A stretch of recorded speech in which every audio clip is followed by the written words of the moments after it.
Alô, comunidade! Começa agora o ICL Urgente deste dia 23 de junho de 2026. A gente chega sempre às 5 horas da tarde com as principais notícias do Brasil e do mundo. Uma terça-feira chuvosa, o frio chegando pesado em São Paulo. A voz sente um pouquinho logo aqui na abertura, mas eu saúdo a todas e todos. Peço para você deixar o like, você que nos acompanha. A gente vai trazer informação, análise e atualização das notícias que acontecem nesta tarde de terça-feira, logo depois de Portugal conseguir a sua primeira vitória na Copa do Mundo, né? O Cristiano Ronaldo é mais um que chegou com tudo, fez 2 gols. No primeiro jogo Portugal tinha ido mal, né? Um empate, e hoje sim goleou o Uzbequistão. Quem vai chegar com as atualizações para a gente é o Bruno Concílio. Boa tarde para você, Bruno. Boa tarde, Rodrigo. Boa tarde para você que está nos assistindo nos canais Instituto Conhecimento Liberta e Eduardo Moreira lá no YouTube. E muito boa tarde para você que está nos ouvindo nas rádios ao redor de todo o Brasil. Não esquece de deixar o seu like nas nossas transmissões, se inscrever nos nossos canais e de ir lá na comunidade do ICL Urgente no Papo Legal responder a nossa enquete. Hoje o tema é sobre o Ramagem. E olha só a pergunta, Rodrigo. Ramagem vai virar coach de como fugir do Brasil, como dar golpe de Estado e sair impune, ou como despistar a justiça brasileira. E aí, Rodrigo, o que você acha?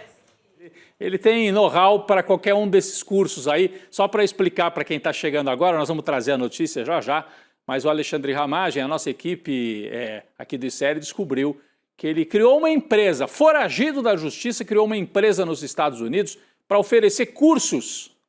Que tipo de curso que o foragido Ramagem pode oferecer? Por isso que nós colocamos isso aí na enquete. Já vamos trazer mais detalhes para você entender tudo isso. Mais um bolsonarista refugiado nos Estados Unidos tentando se dar bem. O Eduardo Bolsonaro gerindo aqueles fundos lá no Texas, o dinheiro do filme para lá, para cá.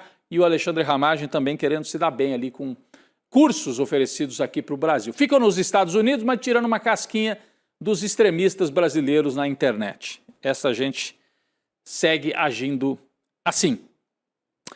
Vamos começar por aí, então. Um homem de negócios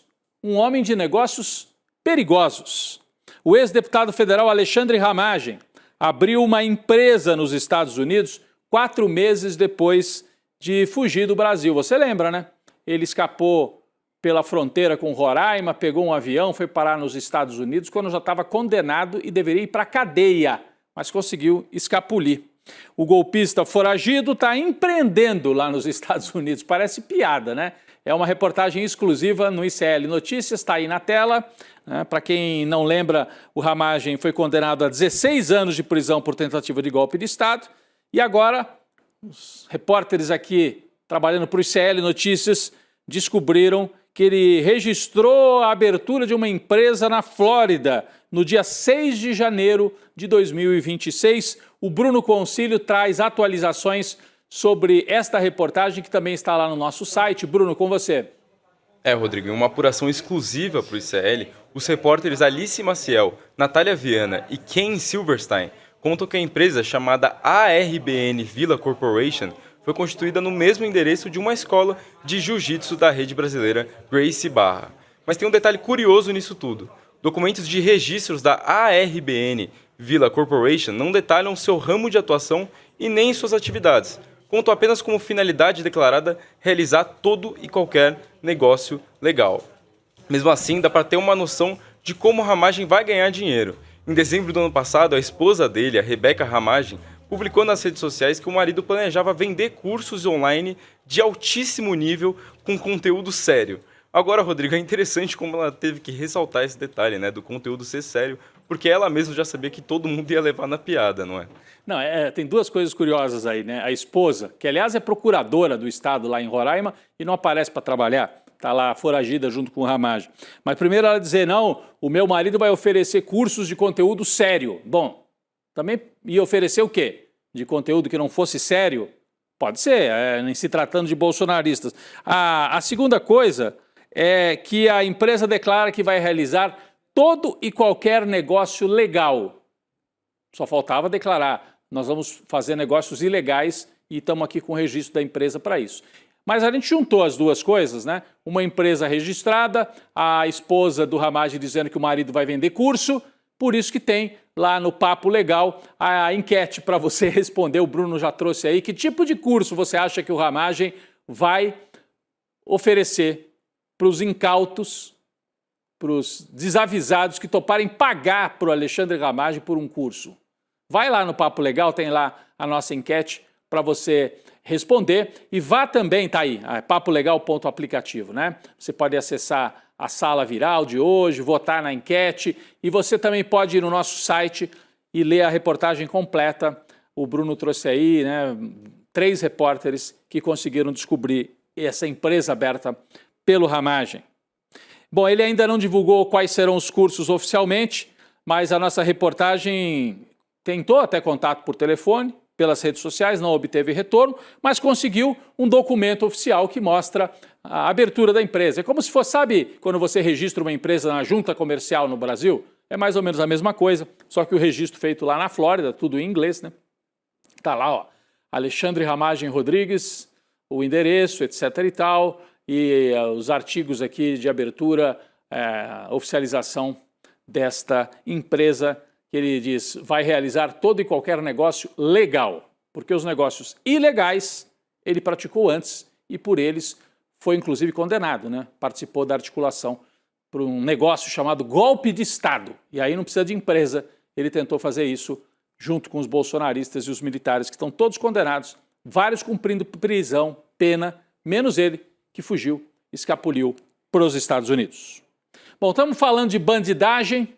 Vamos seguir para um caso novo, revelado por uma operação da Polícia Federal hoje. O caso não é tão novo, mas ganhou, assim, mais notoriedade hoje. Está aí na manchete, né? Família, força, fé e fraude. Muita fraude. Banco de Edir Macedo, o bispo da Igreja Universal, é alvo da Polícia Federal por suspeita de fraude e sofre um bloqueio de 670 milhões de reais. Já ouviu falar em 1 bilhão? Está caminhando para... É quase 1 bilhão de reais em bloqueio de bens para dar conta dessa fraude. Que banco que é esse? É um banco que você talvez não conheça, porque não tem agência por aí, não são os grandes bancos. É um banco chamado Digimais. O Edir Macedo comprou uns anos atrás um banco Renner, que era daquela loja, aquela rede de lojas Renner e tal. Comprou o banco da Renner, trocou de nome para Digimais, ofereceu principalmente para fiéis ligados ali à Igreja Universal, mas não só, e foi oferecendo produtos transformados numa espécie de pirâmide financeira. Lembra muito o caso do Vorcaro, o caso Master. Fé e fraude. Fraude e fé. E aí, a figura é essa aqui. Edir Macedo. O Banco Digimais é controlado pelo bispo, que é também fundador da Igreja Universal do Reino de Deus. A Justiça autorizou o afastamento dos sigilos bancários dos investigados, da direção do banco, e mandou bloquear os 670 milhões de reais. Bruno Concílio tem outras atualizações sobre esse caso envolvendo alguém que tem um papel decisivo no mundo religioso do Brasil, por causa da Igreja Universal, no mundo das comunicações, porque é o dono da Rede Record, e no mundo da política, porque ele é o cérebro por trás do Partido Republicanos, do governador de São Paulo, Tarcísio de Freitas. Bruno, com você a atualização sobre esse caso de fraude envolvendo o banco do Edir Macedo. Rodrigo, a situação complicou para o Edir Macedo. Ele também é investigado no âmbito da operação, mas a PF não cumpre mandado contra o Edir Macedo neste momento.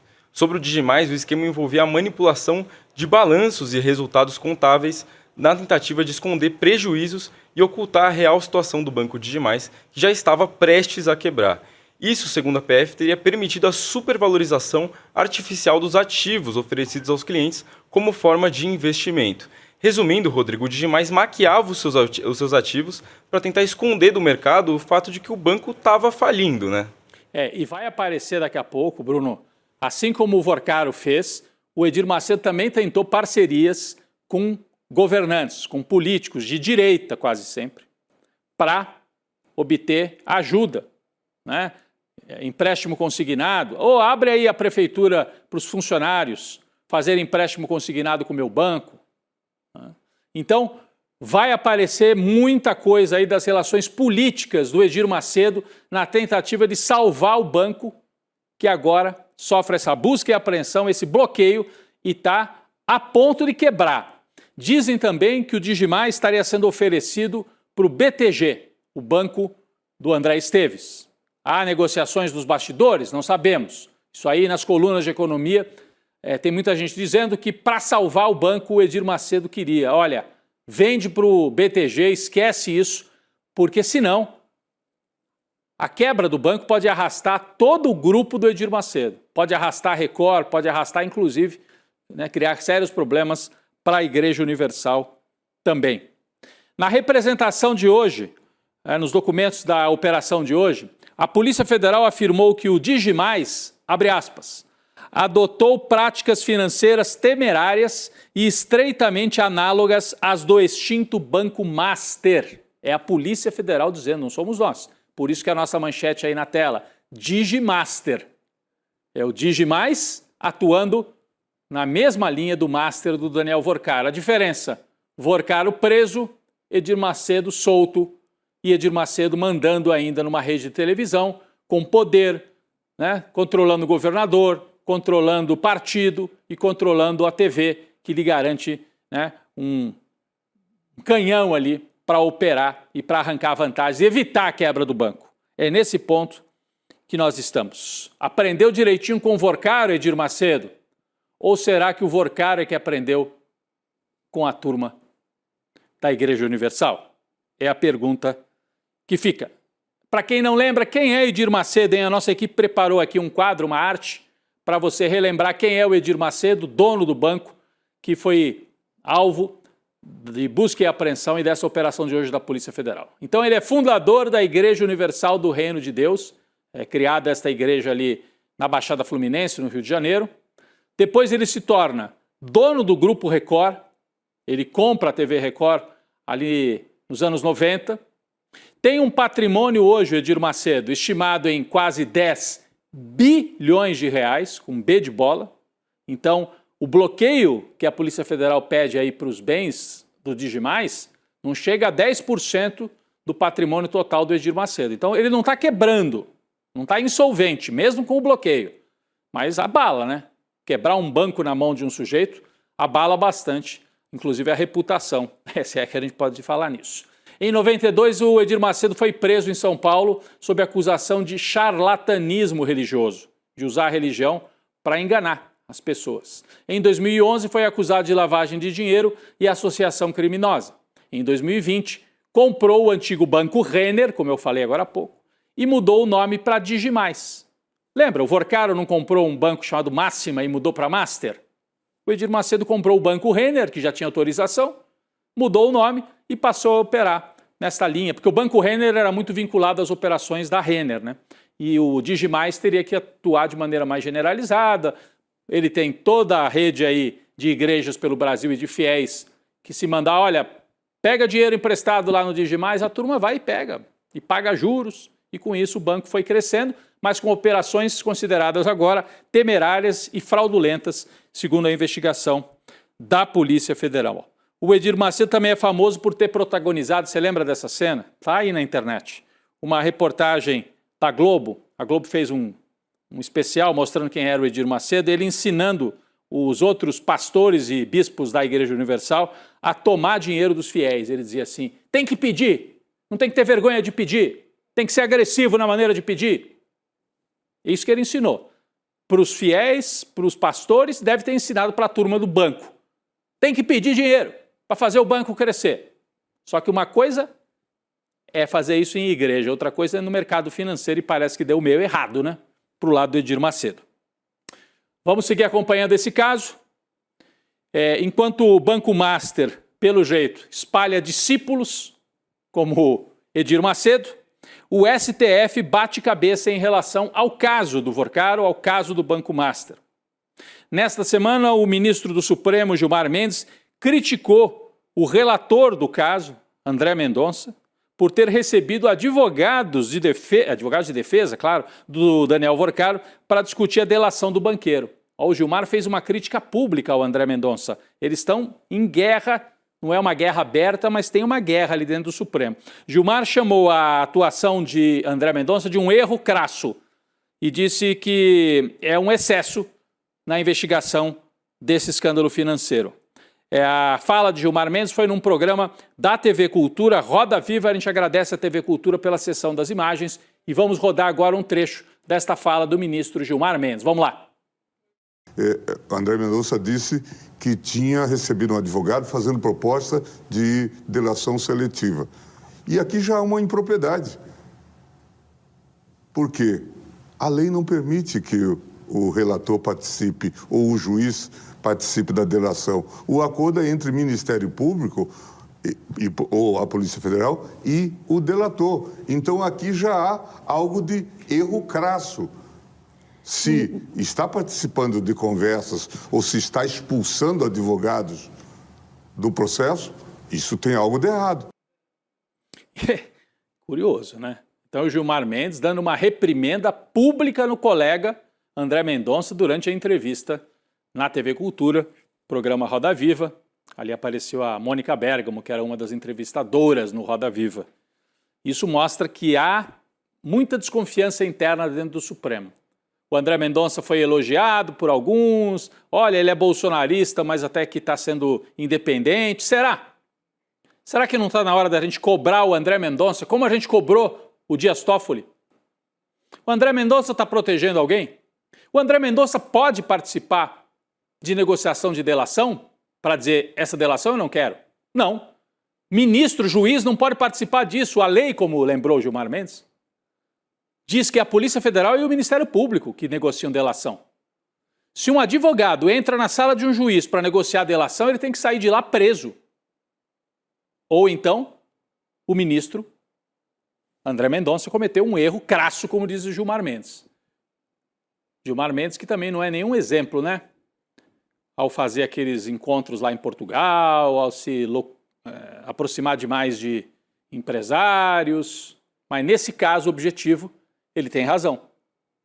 Só acho estranho fazer isso numa entrevista, como se fosse uma liderança política e não um ministro. O juiz tinha que falar lá na corte, não tem que ficar dando tanta entrevista por aí.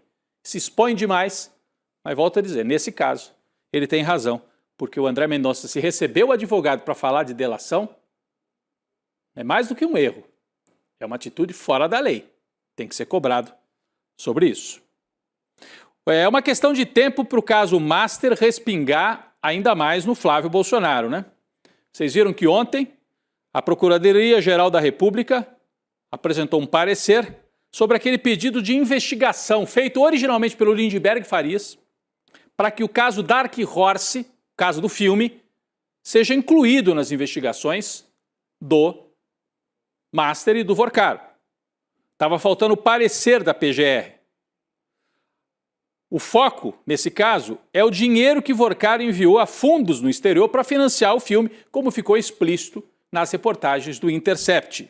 A Procuradoria apresentou esse parecer, o Bruno vai explicar melhor para a gente como é que o caso pode andar agora, Bruno, chegando perto também do Flávio Bolsonaro, ou ao contrário, trazendo o Flávio Bolsonaro para dentro do processo judicial do Vorcaro. Como é que é? Rodrigo, a história é a seguinte. Algumas semanas atrás, o Procurador-Geral da República, o Paulo Gonet, rejeitou o pedido do deputado federal Lindbergh Farias. Na época, o parlamentar queria que a investigação sobre o financiamento do Dark Horse ficasse nas mãos de Moraes, que era relator do inquérito relacionado a Eduardo Bolsonaro, figura que também está envolvida no escândalo do filme do Jair.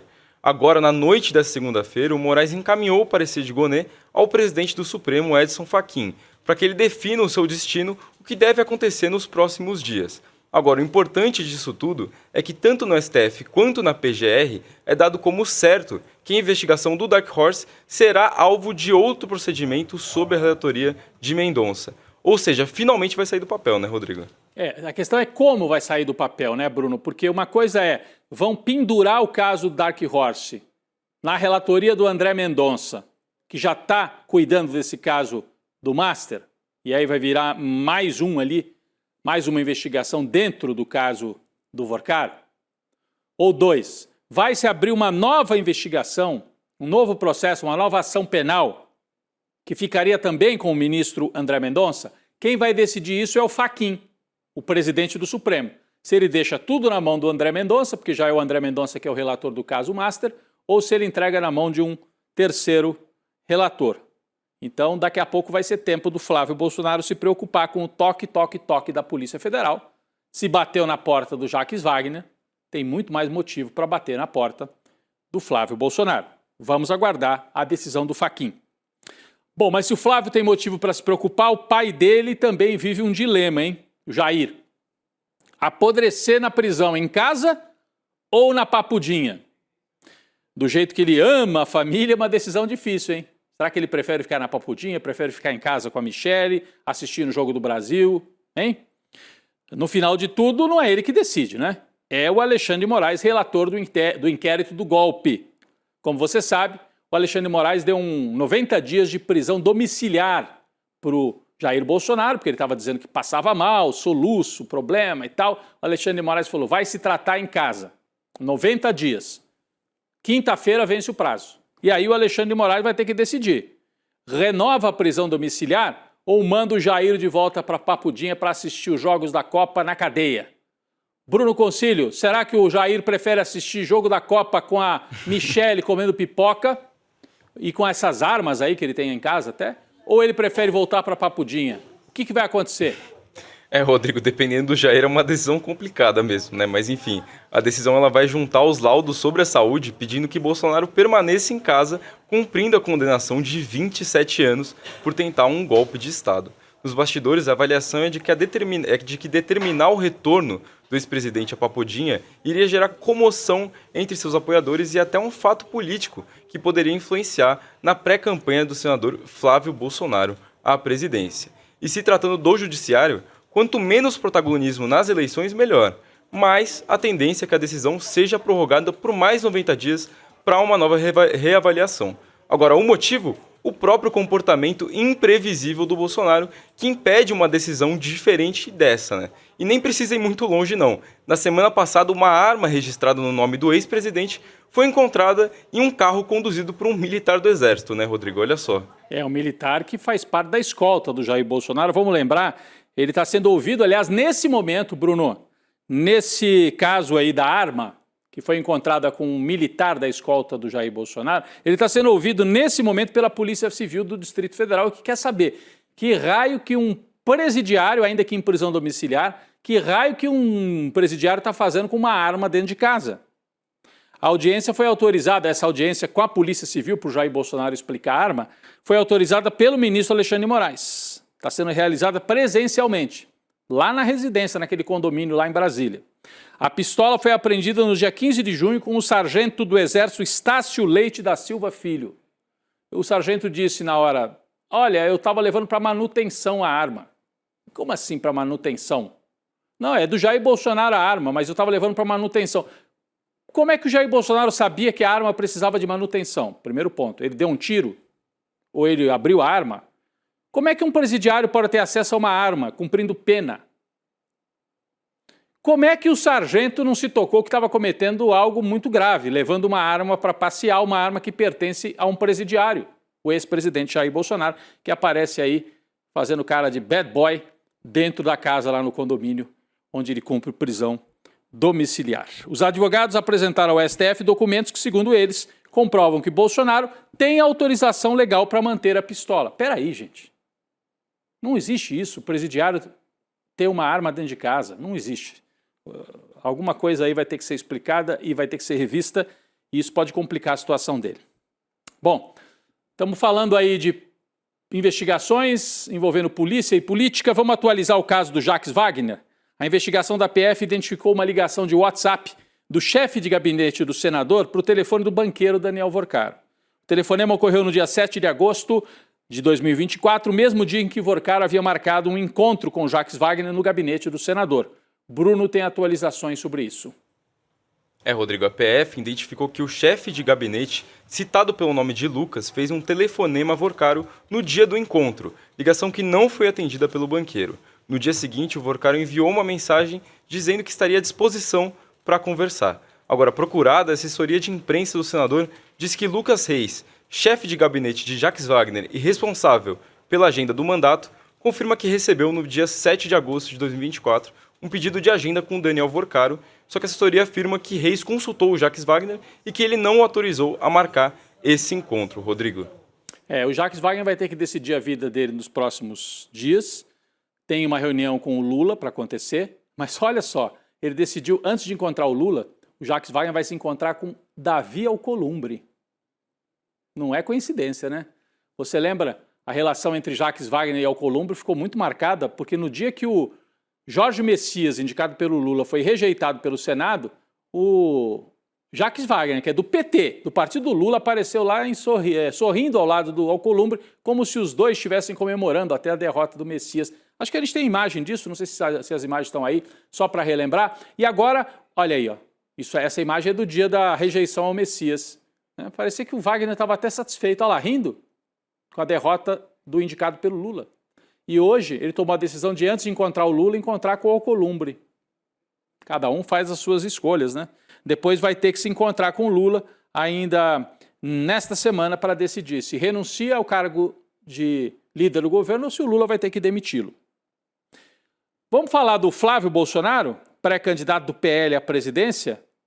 A gente falou ontem que ele foi para os Estados Unidos, ou vai, eu não sei se ele já está viajando, para assistir o jogo do Brasil, amanhã contra a Escócia. Mas não é só para isso, não. Ele se inscreveu, ele quer participar de uma audiência lá nos Estados Unidos, uma audiência pública com o representante de comércio dos Estados Unidos. E dessa vez ele quer falar contra o tarifaço. Olha só, se arrependeu, Flávio? Porque desde o ano passado a família Bolsonaro está trabalhando pelas tarifas. Como pegou muito mal, eles têm certamente pesquisa qualitativa mostrando que isso ajudou a derrubar o apoio do Flávio Bolsonaro na campanha. Ele está pedindo para ir a uma audiência pública nos Estados Unidos para falar contra o tarifaço. Está querendo consertar o que o irmão dele aprontou, gerando o fato que mais favorece o Lula. Falando também no amigo de Flávio Bolsonaro nos Estados Unidos, o grande mentor dele, né, o Trump, uma publicação de Trump na rede social Truth Social, que é do próprio Trump. Ele comemora as eleições aqui na América do Sul, vencidas por candidatos de direita, no Peru, na Colômbia, e publica um trecho. Ele fala assim, 8 triunfos em 7 anos para a extrema-direita na América Latina. Ele publica, é um texto de um terceiro, né, chamado John Gizzi, mas ele publica esse texto falando assim, o próximo teste é o Brasil. É como se dissesse, o próximo alvo é o Brasil. Está aqui a publicação, é para a gente ficar atento mesmo, porque significa que o Trump vai tentar interferir. A gente tem a publicação, podemos colocar aqui na tela, a publicação do Trump, que diz isso, ó. A atenção agora se volta para o Brasil, a maior nação da América e com mais peso político na região. A eleição pode se tornar a disputa mais importante do hemisfério. Apoiadores do ex-presidente Bolsonaro estão se unindo ao filho dele enquanto buscam destituir ou derrotar, né? Acho que está mal traduzido aqui, o presidente de esquerda, Luiz Inácio Lula da Silva, é o Trump, sinalizando que a eleição do Brasil é prioridade para ele. Olha uma decisão estranha também, dessa vez da CBF, estamos falando de Copa do Mundo. Próximo jogo do Brasil, os goleiros não vão usar camisa vermelha. A CBF tomou essa decisão. Você lembra que até uma camisa bonita, né? Dos goleiros, que tem que ser sempre bem diferente dos jogadores de linha. Não vai ter mais camisa vermelha para os goleiros. A camisa do goleiro vai ser verde. É a decisão tomada pelo presidente da CBF, Shamir Chaoud. Será que tem a ver com a visita do Flávio Bolsonaro, que pretende assistir o jogo? Será que o Flávio Bolsonaro quer tirar uma foto com o time e aí não quer que tenha a camisa vermelha perto dele? Será? É uma decisão curiosa aí no meio da eleição. E para encerrar o noticiário de Copa do Mundo, em mais um dia de jogos importantes, reforço de peso para a seleção de Congo, que hoje joga contra a Colômbia, hoje à noite. Congo contra a Colômbia. Vocês lembram daquele personagem, um torcedor, que se veste como o presidente, o Lumumba, né? O famoso presidente Patrice Lumumba, que foi um presidente importantíssimo do Congo, foi assassinado. Era um líder anticolonial, um líder de resistência política, de esquerda. Esse torcedor acaba de chegar aos Estados Unidos, ele estava com dificuldade para tirar o visto e ele costuma se vestir como se fosse o Patrice Lumumba e fica ali como se fosse uma estátua, às vezes, nas arquibancadas, fazendo o papel de Patrice Lumumba ainda está aqui, para dar uma força para a seleção do Congo no jogo de hoje contra a Colômbia. Vai ser legal, se é que a televisão vai focar nele, vai mostrar na transmissão pode ser que considere, é um gesto político. E né? É um gesto político de resistência importantíssimo, além de ser muito simpático e muito bonita, né? Essa forma dele atuar. Vamos acompanhar a noite, então. Bruno Concílio, obrigado pela sua participação mais uma vez na atualização de notícias. Obrigado, Rodrigo. Vou ler agora rapidinho o final da nossa enquete lá no Papo Legal do ICL Urgente. Olha só, a ganhadora massiva ali da nossa enquete do Ramagem vai virar Coach D foi a opção de como dar golpe de Estado e sair impune com 72% dos votos, Rodrigo. Então é isso que a galera pensa, né? Até amanhã e obrigado. Ele entende disso. E como escapulir pela fronteira também, ele pode explicar. Aliás, amanhã, pessoal, um aviso importante. Por causa do jogo do Brasil contra a Escócia, amanhã, o ICL Urgente começa mais cedo. Amanhã, você que nos acompanha sempre ao vivo, 3h30 da tarde, o ICL Urgente na quarta-feira, para depois todo mundo estar liberado, né? Tem o ICL Urgente, o N2 e tudo mais cedo para a gente acompanhar Brasil e Escócia. Deixando um aviso aqui para você assistir o especial do ICL sobre o orçamento secreto. No próximo dia 28 de junho, um domingo, você se inscreve em iclurgente.com.br para assistir, se inscrever para assistir no dia 28, 8 horas da noite, o especial sobre orçamento secreto. Vem aí o N2 com a Roberta, com o Chico Sá, com toda a nossa equipe. Daqui a pouco eu tô por lá. Valeu, gente. 2 dias antes da prisão do banqueiro, Flávio Bolsonaro tentou tirar dele 134 milhões de reais. Aqui, os carros chegavam 2 de cada vez para trocar sacos de dinheiro. Você dá da liberdade, Daniel, de a gente te cobrar, eu fico sem graça de ficar te cobrando, tá? Mas sim. Quem é essa produtora GoUp? Quem são os sócios do projeto e os produtores reais? Estamos em Ipojuca, em busca de respostas. Nenhuma placa, nenhum funcionário. Segundo os vizinhos, nunca houve empresa aqui. A Caixa Preta está sendo aberta. Eu descobri essa história, eu descobri essas emendas. Estou apurando sobre as denúncias de corrupção envolvendo a cidade. Que é isso? 4 milhões nessa brincadeira, enquanto aí tem gente sem saneamento básico, tem rua esburacada. No Brasil das emendas parlamentares, também se mata por dinheiro. E para calar quem sabe demais. Você sabia? O ICL tem uma plataforma digital de cursos. Reunimos em um único lugar tudo o que você precisa para se desenvolver profissionalmente, culturalmente e espiritualmente. São mais de 300 cursos com os melhores professores do Brasil e do mundo, abordando os temas mais importantes da atualidade. Aprenda sobre política, arte, filosofia e até 7 idiomas diferentes pelo preço de um hambúrguer.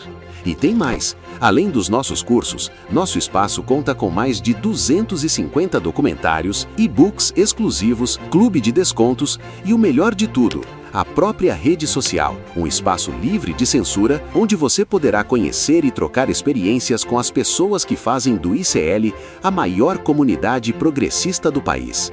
A revolução começa no senso crítico e a liberdade se dá pelo conhecimento. Faça parte hoje mesmo.